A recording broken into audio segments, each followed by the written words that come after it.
ఆంధ్రప్రదేశ్ ప్రభుత్వం తిరుమల తిరుపతి దేవస్థానంకి సంబంధించినటువంటి బోర్డుని ఎప్పుడు ఏర్పాటు చేస్తుంది, దాంట్లో ఎవరెవరికి పదవులు ఇస్తుంది అనేది తీవ్ర చర్చనీయాంశంగా మారినటువంటి నేపథ్యంలోనే కొంతమందికి అయితే తిరుమల తిరుపతి దేవస్థానం బోర్డులో ఆంధ్రప్రదేశ్ ప్రభుత్వం ఎట్టి పరిస్థితుల్లో అవకాశాలు ఇవ్వదు అనేటువంటి క్లూ అయితే ఏబిఎన్ ఆంధ్రజ్యోతి ఎండి అయినటువంటి రాధాకృష్ణ గారు ఇచ్చినటువంటి నేపథ్యంలోనే ఎవరెవరికి తిరుమల తిరుపతి దేవస్థానంలో ఆ బోర్డులో అవకాశం దక్కదు అనేది మనం విశ్లేషణ చేసుకునేటువంటి ప్రయత్నం అయితే చేద్దాం.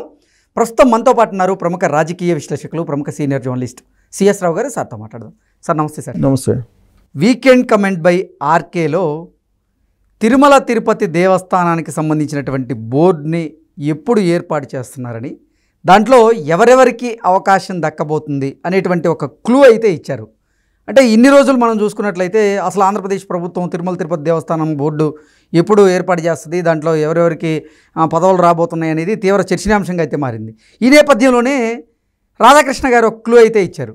ఆయన ఇచ్చిన క్లూ ప్రకారంగా తిరుమల తిరుపతి దేవస్థానంలో ఆ బోర్డులో ఎవరెవరికి అవకాశం దక్కబోతుంది, ఎవరెవరికి అవకాశం దక్కేటువంటి ప్రసక్తే లేదు అంటే ఏం చెప్తారు సార్? ఇప్పుడు ఒకటి ఏంటంటే చంద్రబాబు నాయుడు గారు వేసేటువంటి తిరుమల తిరుపతి దేవస్థానం బోర్డులో ఎవరెవరు ఉండే అవకాశం ఉంది అనే దానికన్నా కూడా ఎవరు ఉండరు అనేది మాత్రం క్లారిటీ ఇచ్చారు రాధాకృష్ణ గారు ఆయన రాసినటువంటి వీకెండ్లో.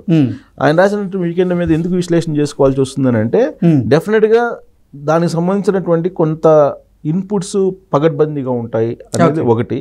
తెలుగుదేశం పార్టీలో అంతర్గతంగా ఏం జరుగుతుంది అనేది మిగతా జర్నలిస్టుల కన్నా కూడా ఆయనకి ఎక్కువ తెలుస్తుందనే అభిప్రాయం సహజంగా ఎక్కువ మందిలో ఉంది. కాబట్టి ఆయన ఏదైనా ఒకటి అభిప్రాయాన్ని రాశారు అని అంటే డెఫినెట్గా దాని వెనక ఒక పెద్ద క్లూ ఉంటుంది అనేటువంటి అభిప్రాయం సహజంగా కలుగుతుంది. సో ఇప్పుడు ఆయన రాసినటువంటి వీకెండ్లో చాలా క్లియర్గా ఎవరికి పదవులు ఉండే అవకాశం లేదు అనే దాని మీద స్పష్టత ఇచ్చేశారు. వాళ్ళలో ప్రధానంగా ఎవరున్నారంటే తిరుమల తిరుపతి దేవస్థానంలో బోర్డులో దేవస్థానం పాలక మండలిలో ధర్మకర్తల మండలి, వాస్తవంగా పాలక మండలి కదా, ధర్మకర్తల మండలి. ఆ ధర్మకర్తల మండలిలో జగన్మోహన్ రెడ్డి గారు ఎవరెవరికైతే అవకాశం ఇచ్చారో వాళ్ళకి ఎవరికి కూడా ఉండదు అనేది. ఎందుకంటే మీకు తిరుమల తిరుపతి దేవస్థానం బోర్డులో మెంబర్స్గా మీకు పార్టీలకు అతీతంగా కొంతమందికి ఇస్తూ ఉంటారు. మళ్ళీ జగన్మోహన్ రెడ్డి గారికి సంబంధించిన వారికే ఇస్తే మీరు అన్నట్లు అది ధర్మకర్తల మండలి అవ్వదు, పాలక మండలి అయింది. అంటే అది కాదు ఆయన వ్యక్తం చేసినటువంటి అభిప్రాయం ఏంటంటే, ధర్మకర్తల మండలిలో జగన్మోహన్ రెడ్డి గారు ఎవరెవరు నియమించారో వాళ్ళు రేపు సిబిఐ ఎంక్వైరీ ఎదుర్కోవాల్సి వస్తుంది, కాబట్టి వాళ్ళకి ఎవరికి అవకాశం లేదు అనేటువంటి విషయం చాలా స్పష్టంగా చెప్పారు. ఎందుకు చెప్పారు అదేనంటే, ఈ మధ్య కాలంలో ఆయన తిరుమల తిరుపతి దేవస్థానానికి సంబంధించినటువంటి బోర్డుకి సంబంధించి అనేక కథనాలు వస్తున్నటువంటి సమయంలో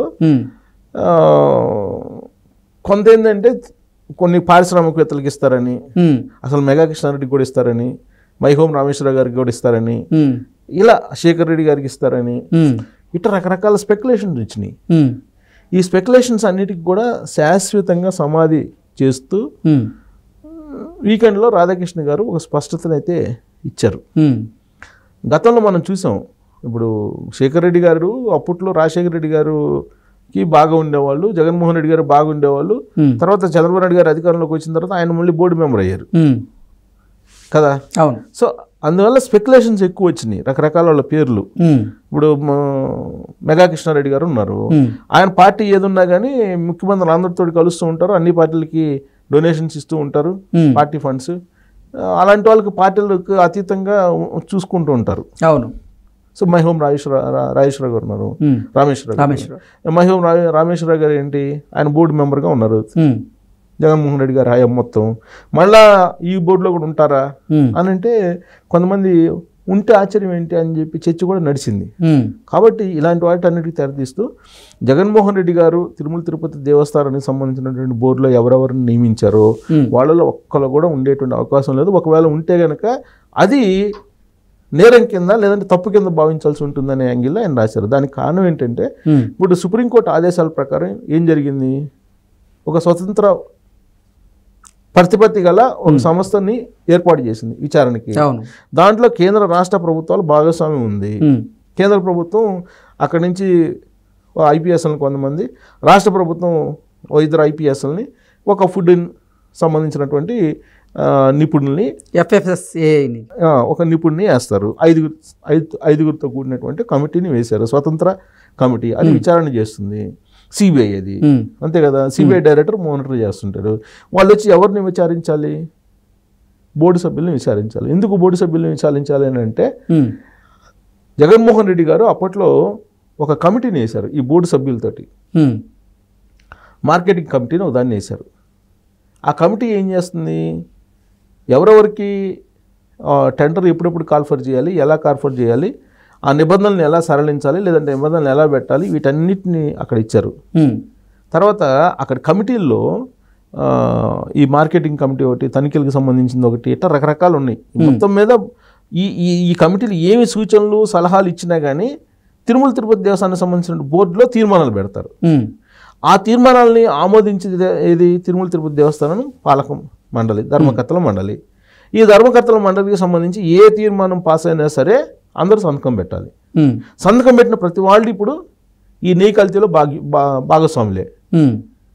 ఖచ్చితంగా విచారణ ఎదుర్కోవాల్సిందే. సరే, వాళ్ళకి ప్రమేయం ప్రత్యక్షంగా ఉందా, పరోక్షంగా ఉందా అనేది పక్కన పెడితే, తిరుమల తిరుపతి దేవస్థానం తీర్మానం మీద సంతకం పెట్టిన ప్రతి వాళ్ళు కూడా ఈ కల్తీ నెయ్యికి సంబంధించిన విచారణలో ఉండాల్సిందే.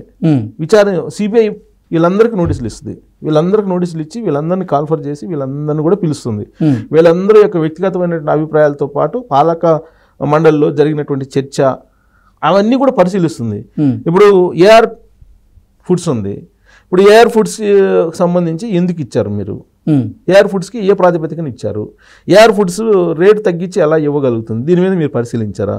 పోనీ మీరు ట్యాంకర్స్ జూన్ 4వ తారీఖు లేదా 9వ తారీఖు లేదా జూలైలో ఏదో తేదీలు చెప్తున్నారు కదా, మరి ఈ ట్యాంకర్స్ అన్నింటినీ మీరు పరిశీలించారా?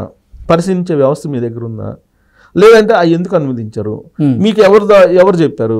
చైర్మన్ చెప్పారు అనుకో, మరి చైర్మన్ని విచారిస్తారు. చైర్మన్కి ఎవరు చెప్పారు? అంతిమంగా ఎవరో ఒకళ్ళు ఆర్డర్ చేయాలిగా, అత్యున్నత స్థానంలో ఉండేటువంటి వాళ్ళు. వాళ్ళ దాకా విచారణ వెళ్తుంది. సో కాబట్టి ఈ విచారణ ఎదుర్కోవాల్సినటువంటి పరిస్థితుల్లో విచారణ ఆల్రెడీ ధర్మకర్తల మండలిలో సగం మందికి పైగా నేరస్తులు ఉన్నారు, క్రిమినల్ కేసులు ఉన్న వాళ్ళు ఉన్నారు, ఆర్థిక నేరస్తులు ఉన్నారు అనేటువంటి ఆరోపణలు ఎదుర్కొంటున్నారు. ఇప్పుడు మళ్ళీ ఈ సిబిఐ కల్తీ నెయ్యి విషయంలో కేసుల్ని విచారణను ఎదుర్కోవాల్సి వస్తున్నటువంటి క్రమంలో వీళ్ళని మళ్ళీ ఎందుకు అపాయింట్ చేస్తారు? చేసేటువంటి అవకాశం లేదు. కాబట్టి వాళ్ళైతే ఉండరు అని చెప్పి చాలా క్లియర్గా తిరుమల తిరుపతి దేవస్థానానికి సంబంధించినటువంటి బోర్డులో రాబోయేటువంటి రోజుల్లో నియామకం ఏ విధంగా ఉండే అవకాశం ఉంది అనే దాని మీద ఒక క్లారిటీ ఇచ్చారు. దాంతోపాటు ఆయన ఒక క్లూ కూడా ఇచ్చారు. వ్యాపారాలు చేసేవాళ్ళు ఇలాంటి వాళ్ళు కాకుండా ధార్మికంగా ఉండేటువంటి వాళ్ళకి ఇస్తే బాగుంటుంది. అంటే ఆధ్యాత్మికవేత్తలకి, ప్రవచనకర్తలకి అంటారా? వాళ్ళని కూడా నమ్మడానికి లేదు. ఆన్లైన్ నమ్ముతాం. వాళ్ళు కూడా చాలా మంది ఇప్పుడు వ్యాపారవేత్తలుగా మారిపోయారు కదా, వాణిజ్యవేత్త వితౌట్ పెట్టుబడి చేసి వ్యాపారాలు చేసుకుని, వీళ్ళు పెట్టుబడి లేకుండా నోటిని వ్యాపారంగా చేసుకొని దోచుకుంటున్నారు కదా ప్రజల మధ్య. అంటే దాన్ని ఎంపిక చేసేటప్పుడు కొన్ని జాగ్రత్తలు తీసుకొని చెయ్యాలి. ఎవరు పడితే వాళ్ళకి ఇస్తే కనుక ఇట్లాంటి వస్తాయి అనే యాంగిల్లో ఆయన సూచనలు చేశారు. కాబట్టి యాస్పిరెంట్స్ ఎవరైతే ఉన్నారో ఆల్మోస్ట్ ఆ యాస్పిరెంట్స్లో 90% రాకపోవచ్చు. ఓకే, అంటే రాజకీయ నాయకులకే ఎక్కువగా వచ్చేటువంటి అవకాశం అయితే ఉందంటారు. స్క్రూటినీ చేసి జల్లెడ బట్టి చేయాలి. ఓకే.